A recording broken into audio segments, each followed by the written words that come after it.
He would think about that dollar for the next 6 months. Not because of what it meant to her. He was never entirely sure what it meant to her. But because of what it had meant to him to hand it over, the particular gesture of a man paying for something he knew was worth more than the price being asked and doing it anyway. As if the money settled the transaction when it settled nothing at all. He arrived in Cassidy's flat, Wyoming Territory on a Tuesday in April of 1883, which was a town of 309 people, a general store, a church that also served as the schoolhouse on weekdays, and a collection of homestead claims spreading out from the town's edges like the spokes of a wheel that hadn't been finished. He was a traveling photographer, Elias Marsh, though he had gone by Eli since the age of 12 when his grandmother decided Elias was too much name for a boy who couldn't sit still, and he had been commissioned by Frank Leslie's illustrated newspaper to document frontier life in the Wyoming and Colorado territories, which was work he was good at and which paid his expenses and a modest additional amount that covered his needs. He had been doing it for 4 years. He had taken, by his own count, 407 photographs of the American West, which represented 407 glass plates wrapped in chamois cloth in the wooden cases that his horse had been carrying since Laramie. He used dry gelatin plates now. The technology had made his work considerably more practical since 1878, when wet collodion plates had required a darkroom tent and chemical baths that needed to be maintained within minutes of exposure. The dry plate could be loaded at leisure, exposed in the field, and developed days later in a proper darkroom. His full equipment, camera apparatus included, had cost him $230 to assemble and represented the largest single investment he had ever made in anything, including his own education. He treated it accordingly. He had not planned to stop in Cassidy's flat specifically. He had been following the road east from the larger territory photographs he'd completed. Mountain passes, cattle operations, a Shoshone encampment whose elder had spoken excellent English and had been willing to be photographed, which was not always the case. Cassidy's flat appeared on the road as a practical place to water the horse and eat something that wasn't what he carried in his saddlebag. He had arrived, eaten a meal at the town's one eating establishment, and was watering the horse when the man at the livery stable mentioned that there was a woman out on the Sutter Creek Road who had been homesteading alone for 4 years since her husband's accident, which was, the liveryman said, a considerable thing to see if Eli was interested in that kind of picture. He was interested in that kind of picture. He had taken several, women alone on frontier claims, the particular quality of presence that sole responsibility for 160 acres over several years produced in a person. Frank Leslie's had run 4 such portraits in the previous 18 months and wanted more. What he was after, and had not entirely found in 400 attempts, was what he could only describe as a person simply being themselves in front of the lens rather than performing the person they thought the lens wanted to see. He rode out the next morning. Frances Aldridge had been on the homestead claim since 1875, when she and her husband Martin had come west from Ohio on the promise of the Homestead Act, and the kind of conviction that the Homestead Act specifically produced in people who had not yet tried to coax crops from Wyoming Territory soil. Martin had died in the fall of 1879, a cattle handling accident, the kind that the frontier delivered without warning or apology, leaving Frances alone on 160 acres with a partially built house, 20 head of cattle, a kitchen garden, and a 5-year improvement clause that required her to stay and work the land or forfeit the claim. She had stayed. She had built what Martin hadn't finished and extended what he'd started, and had spent the first year measuring everything against what it would have been if he were there, and the second year learning that this particular measurement led nowhere useful, and the third year simply doing the work and measuring it against itself. By April of 1883, the homestead was working. She had decided to stop mourning the version of it where someone else was there, because that version was not available, and the available version was real and required her full attention. Frances had been expecting no one, which was her usual condition on a Wednesday in April, and she came out onto the porch of the homestead house, timber-framed, solid, enlarged twice from the original single room, with the particular expression of a woman who has heard hoofbeats on the road and is prepared for any of several possibilities, none of which was a man with a camera. He explained his purpose from the porch steps. He offered 50 cents for the portrait. She said she wanted $1, and she said it the way she said most things, which was without preamble or apology. He said that was fair. She untied her work apron, folded it over the porch railing, and stood in front of the homestead house in the morning light with her hands at her sides and her dark auburn and silver braid over her left shoulder. And she looked into the lens of his camera without flinching and without smiling, because she had decided before he set up the apparatus that she was going to look at it the way she looked at most things, directly, and without performing any reaction she didn't actually feel. He took 3 plates. The third was the one. He thanked her, paid the $1, packed his equipment, and rode back to Cassidy's flat. He developed the plates 3 days later in a hotel darkroom in Laramie. The third plate, Frances in the morning light, hands at her sides, looking at the camera with the specific expression of a person who has decided not to perform, came out with the kind of clarity and presence that made him stop and look at it for longer than he usually looked at his own work. He set it aside. He sent his other Wyoming Territory plates to the Frank Leslie's offices in New York. He also sent that one, because it was good work and because it was the honest thing to do, and because he told himself it was the honest thing to do and did not examine that reasoning too carefully. He was in Colorado when the issue was published, working the Sangre de Cristo range, photographing a cattle operation for the same paper, and he did not see it until October, when he stopped at a newspaper office in Denver to collect 6 weeks of accumulated mail. He found the issue in a package from the editorial desk with a note that said the Wyoming Territory piece had run well and they were pleased with the selection. He found page 14. He looked at Frances under the headline "Women of the Frontier," captioned "A Widow of the Wyoming Territory." And he looked at the caption for a long time, and something in him that had been sitting quietly since April shifted uncomfortably. Not guilt, exactly. Something in the vicinity of guilt. The specific feeling of a man who knows the difference between having the right to do something and having done the right thing, and who has been managing for 6 months not to put those two questions side by side. He had photographed women alone on the frontier before. He had published those photographs. He had not felt this. He was not entirely sure what this was. He was fairly sure it was not professional conscience, which was what he told himself it was on the first day. On the second day, he admitted it was something more particular. On the third day, he wrote a letter explaining the circumstances of the publication, the editorial decision he had not made, the caption he had not written, and sent it to the Cassidy's flat post office in Frances's name. He sealed it and addressed it, and then he sat at the desk in his hotel room and he did not send it. He looked at the letter for a long time. He thought about what it would accomplish and what it would not accomplish, and what he actually wanted to know, which was not whether she was angry. He suspected she was not angry, and he was not sure why he suspected that, which was itself information of a kind. He put the letter in his pocket. He went to bed. In the morning, he paid his hotel bill, packed his equipment, and rode north toward Wyoming. 600 miles in October was not a practical journey. He made it in 14 days. He did not examine the arithmetic of this too carefully. Frances, for her part, had found the photograph the way most people found things they weren't expecting, through someone else. Ellen Pryor had come out to the homestead on a Wednesday in September with a copy of the August issue and an expression Frances had learned to read, which was the expression Ellen used when she was carrying something she wasn't certain should be carried. Frances had looked at page 14 for a long time, sitting at the kitchen table with the newspaper open in front of her. She had looked at herself.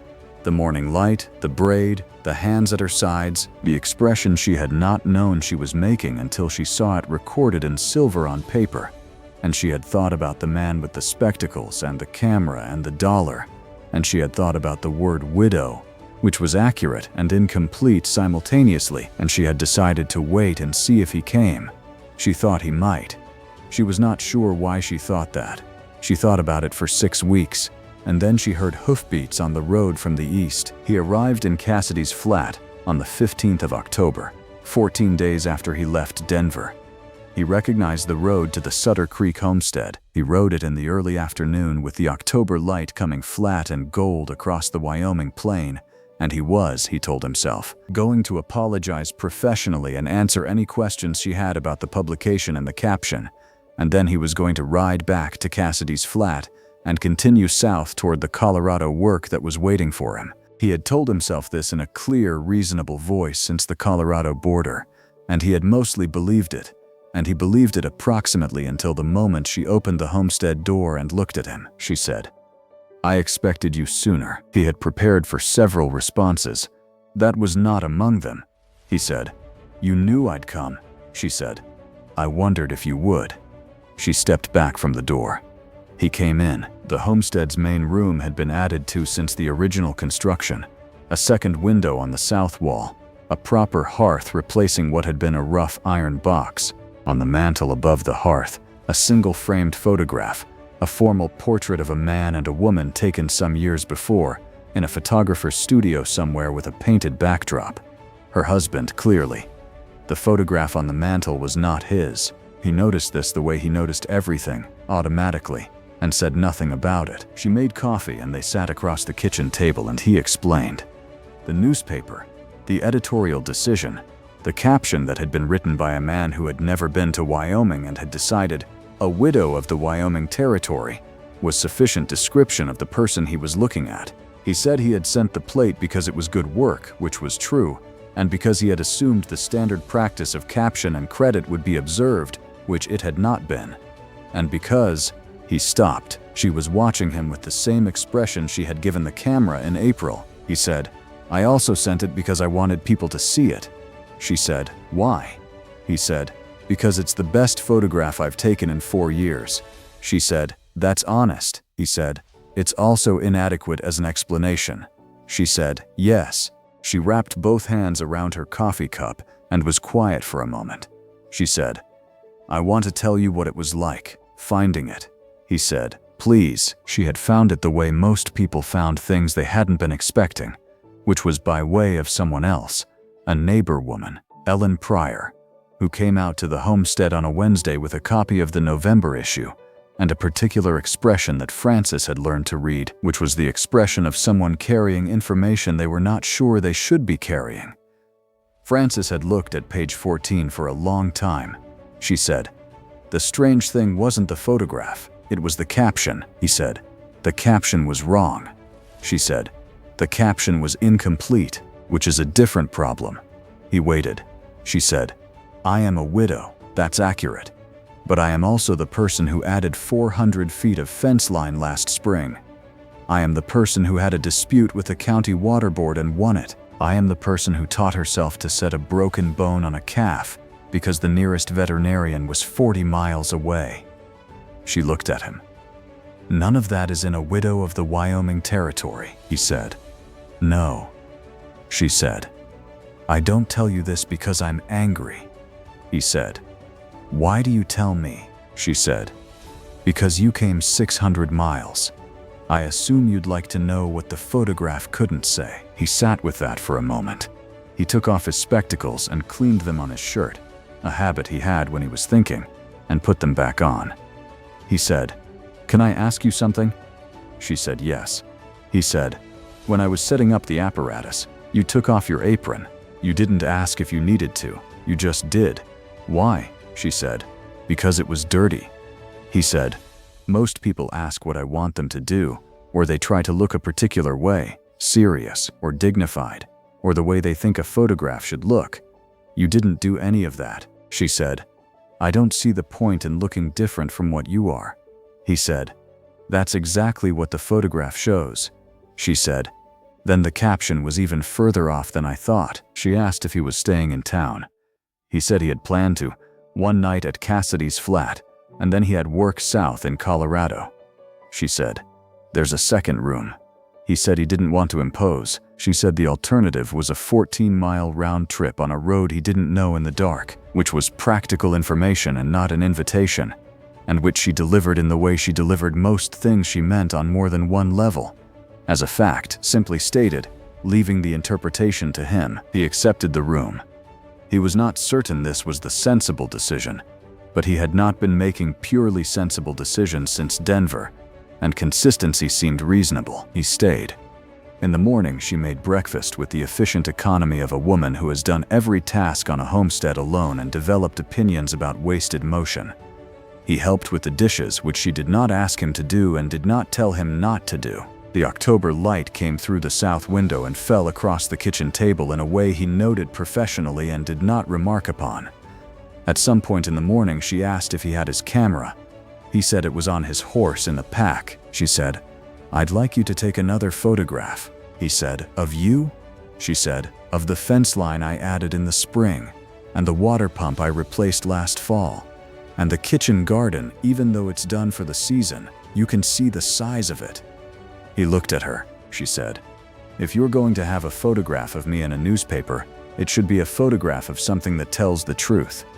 He said he thought that was reasonable. He spent the morning photographing the Sutter Creek homestead in full, the fence line, the pump, the kitchen garden's winter skeleton, the barn she had built with her own labor, and 2 hired men in the summer of 1880.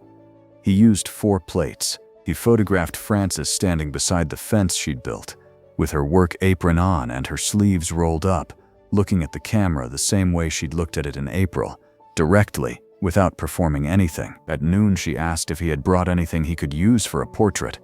He said he had paper and charcoal in his satchel, which he used for sketching compositions before setting up the camera. She said that would do. He said he didn't understand. She said, "Sit down." He sat at the kitchen table. She positioned the paper on the table across from him. He said, "I'm not going to sit here while you." She said, "You took my portrait without asking me anything about myself." He said, "I paid you." She said, "You paid me $1." He looked at her. She looked at him with the brown eyes that had been looking at him all morning in that particular way of hers, which was both complete attention and complete patience, and he recognized that he was not going to win this argument, and that he wasn't entirely sure he wanted to. He sat still. She drew him with the charcoal, which she had learned at some point in her life and had continued practicing in the evenings because it was something that required only paper and attention, and she had always had both. She was not a trained artist. She did not need to be.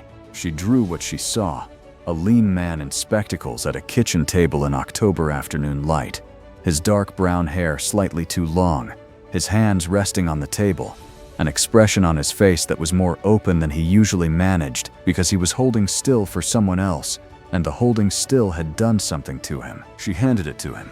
He looked at it for a long time.